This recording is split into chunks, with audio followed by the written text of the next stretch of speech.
سرکار مسیح ملت ہی درگہ ماں درگہ نومیدی نیس. کبھی مت گھبرانا، یہ نا امیدی کا دروازہ نہیں ہے، یہ تو سراسر امید کی درگاہ ہے.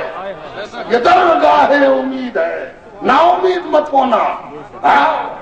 یہاں نورانی خط سے لکھا ہوا ہے جسے سامنے سے ہجے کر کے پڑھنے کی ضرورت نہیں ہے، کلیجہ دھک دھک کر کے پڑھتا ہے. لا تقنطوا من رحمت اللہ ان اللہ یغفر الذنوب جميعا. مت گھبراؤ، مت گھبراؤ اور مت مایوس ہو اللہ کی رحمت سے. آ جاؤ، اللہ سب گناہ بخشنے والا ہے. حضور مسیح ملت حسن ربانیہ. ساری پارٹی، سارا اسکول آف تھاؤٹ، ساری سوچ آدمی کو کم دیکھتی ہے، سموہ کو زیادہ دیکھتی ہے. ایک آدمی کو کون سوچے؟ سب کو فکر ہے کہ مجمع مل جائے، ہے نا. اگر مجمع کے مقابلے میں کوئی ایک آدمی الگ رٹ الاپ رہا ہے تو اس کو دھکا دے دے، ہٹاؤ اس کو. مجمع ہے صاحب، مجمع میں ایک آدمی کی فکر کس کو ہے؟ سب جو ہے وہ مجمع کے چکر میں، سموہ کے چکر میں، آدمی کی فکر کسی کو نہیں ہے. بابا فرید کی خانقاہ میں لیے چلتا ہوں آپ کو، جس سے پتا چلے گا کہ صوفیوں کا مطمع نظر کیا ہے. بابا فرید اپنے شیخ خواجہ قطب الدین بختیار کاکی کے انتقال کو کشف سے محسوس کرتے ہیں. یہ کشف بھی عجیب چیز ہے. بزرگوں کو بہت ساری باتیں اللہ رب العزت اپنے فضل و مہربانی سے اور اپنے حبیب کے صدقے میں مطلع فرماتا رہتا ہے. اس مطلع ہونے کی 3 قسمیں ہوتی ہیں: الہام، مکاشفہ اور مشاہدہ. الگ الگ ترتیبیں، یہاں وقت نہیں کہ بہت تفصیل میں جائے. احساس ہوا کہ پیر رخصت ہو گئے، چنانچہ روانہ ہوئے ہریانہ سے. ہانسی میں تھے اس زمانے میں، دہلی کی طرف دیوانہ بار پڑے، ایک بیت چل پڑے. کس کو بتائیں کہ دل پر کیا بیت رہی ہے؟ کس کو بتائیں کہ دل پر کیا بیت رہی ہے؟ جو دل پر بیت رہی ہے وہی جانتا ہے جس کے دل پر بیت رہی ہے. خسرو چل گھر آپ نے کہ سانج پڑی چودیس. یہ خسرو جانتا ہے، دوسرا کیا جانے گا، ہے نا. چلے بابا فرید جلدی میں تیزی سے نکل گئے، پہنچے دہلی. دیکھا کہ پوری دہلی رو رہی ہے. دہلی کا متفق علیہ شیخ دنیا سے رخصت ہو گیا. سب کے سب گرمیدہ، کیا بادشاہ اور کیا گدا، سب گرمیدہ. نہ خواجہ قطب کی کیا قبولیت اور کیا مقبولیت تھی، سبحان اللہ. بابا فرید کو دیکھا تو سب گویا منتظر تھے کیسے خبر کریں. خبر کرنے والے نے خبر کر دیا تھا. ہاتھوں ہاتھ لیے گئے، بابا فرید خانقاہ کے اندر لے جایا گیا. فاتحہ چہارم کے روز دستار بندی ہوئی، تبرکات پہنائے گئے. مجمع عظیمہ تعزیت پیش کرنے کو حاضر آیا. بابا فرید کی زیارت لوگ کر رہے ہیں، مصافحہ کر رہے ہیں، دستبوسی کر رہے ہیں. 2 دن گزر گئے، حضرت خانقاہ سے باہر نہ نکل سکے. خانقاہی میں رہے، وہی نماز ہوتی رہی، وہی سارے معاملات طے ہوتے رہے. 2 دن گزر گئے. تیسرے دن بابا فرید کو تھوڑی سی مہلت ملی تو خانقاہ کے صدر دروازے سے باہر نکلے. جب باہر نکلے تو چند قدم آگے بڑھنے کے بعد لوگوں نے دیکھا، ساتھ ساتھ مجمع بھی ہے، لوگوں نے دیکھا کہ کیا تھا، ادھننگا آدمی، ادھننگا یعنی معمولی کپڑے میں پہنا ہوا، بالکل دیہات کا دیہاتی، بدبو، لپک کر روتا ہوا آگے بڑھا اور قدموں پر گر پڑا.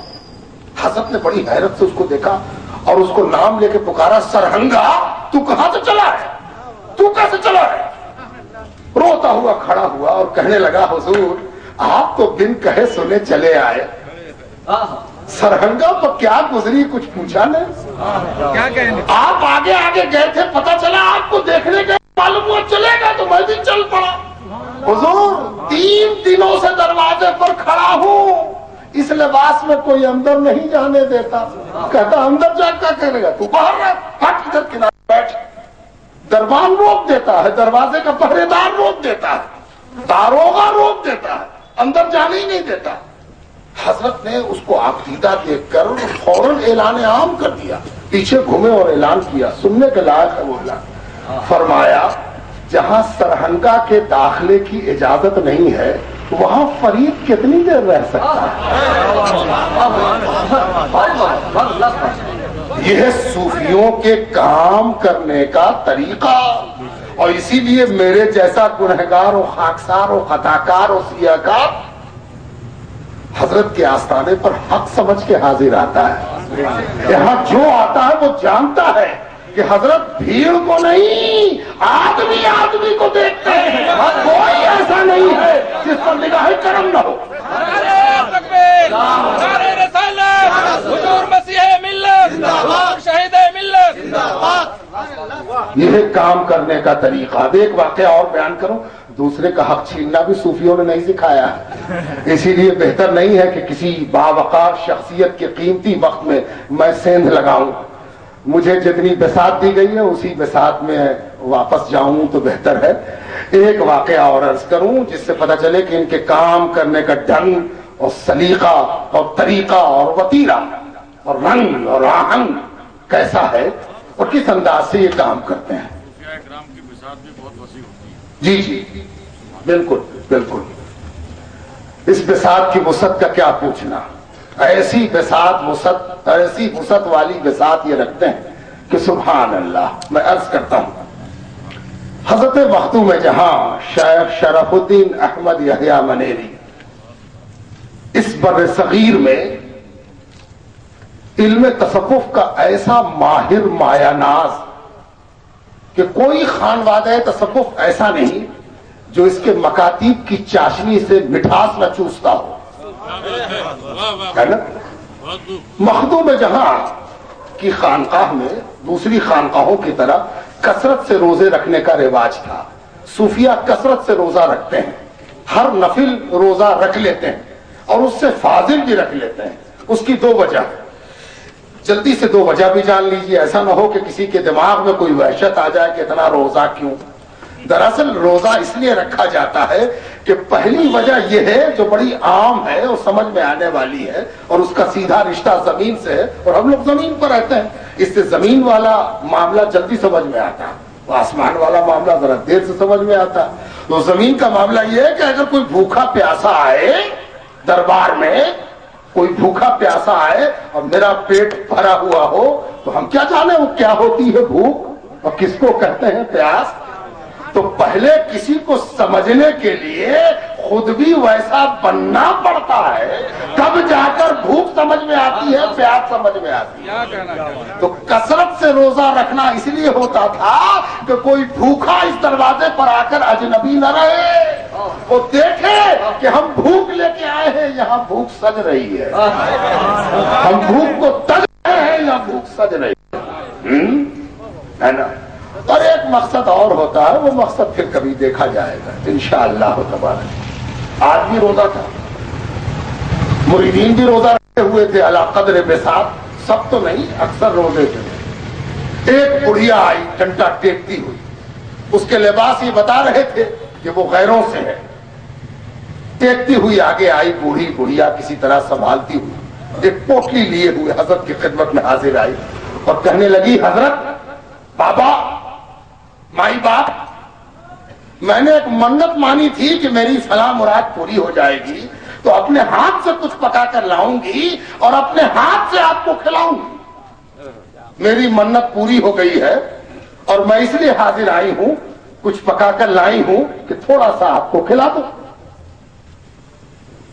مریدوں کے پیشانی پر بل پڑ گئے، حضرت روزے سے ہیں، وہ کیسی گستاخ بڑھیا ہے اور کس ہمت و جرات کے ساتھ آئی ہے، اطمینان سے کہتی ہے کہ کھلاؤں گی۔ یہ معلوم نہیں ہے کہ صوفیہ کی خانقاہ کے آداب کیا ہیں، اطوار کیا ہیں، ڈھنگ و سلیقہ کیا ہے، کہتی ہے کھلاؤں۔ تیوری پر بل چڑھ گئے۔ حضرت نے ایک لمحے کو تأمل کیا، اور یہ تأمل بھی پختہ کاروں کے ہاں اس لیے ہوتا ہے تاکہ جو پختہ کار نہیں ہے وہ اپنی حقیقت پہچان لے، تب اس کی اصلاح ہو۔ اصلاح کے لیے بھی تأمل ضروری ہے نا۔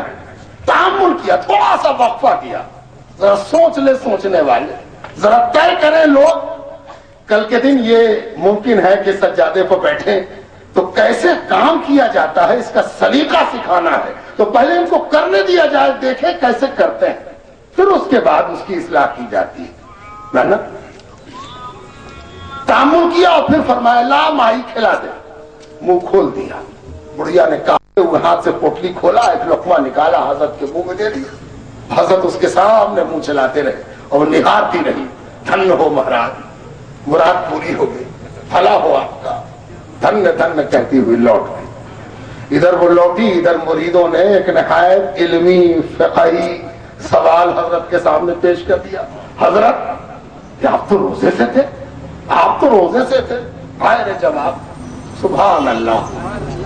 حضرت نے فرمایا روزہ توڑنے کی قضا ہے، روزہ توڑنے کی قضا ہے، روزہ اگر درج جائے پٹ جائے تو اس کی مرمت کا سامان شریعت کے کارخانے میں موجود ہے، لیکن کسی کے دل توڑنے کی کوئی قضا نہیں ہے۔ یہ نفل روزہ ہے جس کی قضا کے لیے باضابطہ فقہا مختلف قسم کی سہولتوں کی بات اپنی فقیہانہ آرا میں فرماتے ہیں۔ روزے کی قضا ہے، کسی کا دل توڑنے کی کوئی قضا نہیں۔ اب ایک آخری واقعہ سنا کر رخصت ہو جاؤں، اس کی ضرورت ہے، اسی لیے فرمایا کہ بساط بڑی وسیع ہوتی ہے۔ دیکھیے اس وسیع بساط کی بات، دراصل آج کل فتویٰ بہت تیزی سے دیا جاتا ہے نا، وہ آپ نے دیکھا ہوگا، روز اخبار میں ایک آدھ چھوٹے بڑے فتوے کی خبر چھپی جاتی ہے، اور بعض دارالعلوم تو ایسے ہیں کہ ان کو بے چینی ہے اگر فتویٰ نہ دیں۔ کیمرے والا پہنچ گیا، اس کے سامنے بھی فتویٰ دیے جا رہے ہیں، اور کیمرے والا ہٹ گیا تب بھی فتویٰ دیے جا رہے ہیں۔ آ گیا تو جلدی سے دیا کہیں چلا نہ جائے، اور نہ آیا تو اس لیے دیا کہ آ جائے۔